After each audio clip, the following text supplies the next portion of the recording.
We get two common questions all the time. One is, how do we fuel or electrify what we're doing when we're on a job site? The answer to that is our portable 13,000 generator right here.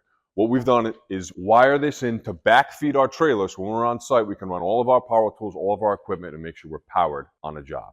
And then secondly, to efficiency, we backfeed the electricity into our trailer while we're parked at our shop with a 220 cord. This means when we come back from a project and we're setting up for the next day, nothing needs to leave the trailer. This is all about efficiency and how quick we can get ready for the next project the next day. Simple thing, Kyle, come check this out. We plug in the trailer every single day. All of our batteries are automatically charged. We have nothing to worry about, so we're ready to roll for the next morning.